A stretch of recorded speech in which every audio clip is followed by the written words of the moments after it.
it was relayed in the documentary that your practices may have been as tough as some games. And I know you didn't get to play in a lot of games, but you were there on that practice floor.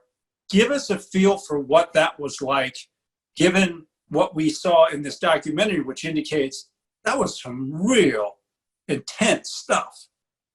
Yeah. And when you're playing with a guy like Jordan, like I said, I practice pretty much every day. During the playoffs, I was actually Reggie Miller in practice.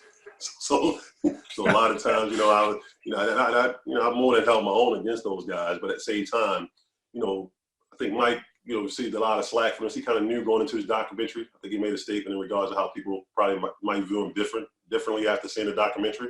But as a teammate of his, and you saw the whole how he was getting into Scott Burrell and all that. One of the things that made Michael Jordan a great leader was the fact that he made everybody feel a part of it. And he wanted everybody to get on board to be a part of the situation. So, like I say, myself being a rookie, I played pretty much 0 minutes. For myself to play 0 minutes to guys like a Dickie Simmons or Scott Burrell that played limited minutes, Jordan, as well as Phil Jackson and Pippen, did a great job in terms of making everybody feel a part of this thing, right? He knew the ride that we was in for. He knew that we were the team that, coming off their 5th championship that everybody was gunning for. So as a leader, he felt his job was to get everybody on board, to get everybody, especially new guys like myself, Scott at the time, Scott Burrell at the time, Rusty LaRue was another rookie with me. Yep. Made sure we understood what we was in for, not only on the court, but off the court. And he to his credit, he did a great job of that. So I think, people say like how, ferocious he was as a teammate. Yes, but he also understood, and we understood as members of that team, of that's what comes with winning. And I think one of the statements Michael made in the documentary was how winning comes with a price, right? And a lot of times it's not about always, it's not going to be buddy, it's not going to be friends. There's certain sacrifices, there's certain times where as teammates, you're not going to always see eye to eye, but as coaches, the team, the players to an organization, you're not going to see eye to eye. But at the end of the day, as long as you stay focused on what the main task is, then good things can happen. And that's something I learned from that. That's something that Phil Jackson instilled to the players, and Michael Jordan as well instilled in us as players, and because they all had it within themselves, they knew what it took to win. So as a youngster coming into that situation, you just jump right on board, and you, like I said, you learn lessons that you're still applying to your life to this day. You mentioned that Michael wanted everyone to feel involved. How would you describe your personal relationship with him? Did you feel like you had one at that point? Oh yeah. He did a great job in terms of making everybody feel a part of it. Myself personally, I had a chance to meet Michael between my sophomore and junior year. The year when he first came back after playing baseball, he first came back to the Bulls. I actually took a trip out to Chicago, went to a playoff game during the summer between my between my sophomore and junior year in Maryland.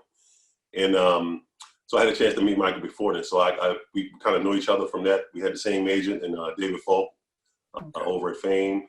And so getting there, we kind of already knew each other. And then my locker was right next to his. You can tell in the documentary. So if you saw the documentary, my locker was right next to his on the bus. I sat right in front of him. So there were several conversations, personal conversations that we've had throughout the course of that year. And I'll never forget the time when I was playing limited minutes, and this was during the time when Dennis Rodman went on one of his escapades. And when that happened, I had a great week of practice when Dennis was gone. So I'm thinking within myself, I might get a chance to play. And I'll never forget, I remember Mike vouching for me to Phil in practice. He's like, well, won't you effing play Booth, give Booth a chance, right? Won't you give Booth a chance to play? And Phil just looked at Michael, and he looked at me and rolled his eyes. And then Michael came up and said, Booth, I tried, man, but it don't look like you're going to play me. So, but he's Mike's my guy. To this day, we all stay in touch.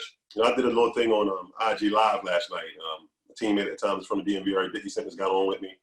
Scottie Pippen was supposed to get on. Pippen didn't come on, but he called me. He was watching, and he called me right after I got off. So, we run into each other throughout our travels throughout the country, and we stay in touch because one of the things we realized from that was a special time, and to see the Last Dance docuseries is something that brings back a lot of great memories for all of us. Good times, bad times, in terms of ups and downs, but at the end of the day, we accomplished something that that very few players get to accomplish, and I felt very fortunate to be a part of that.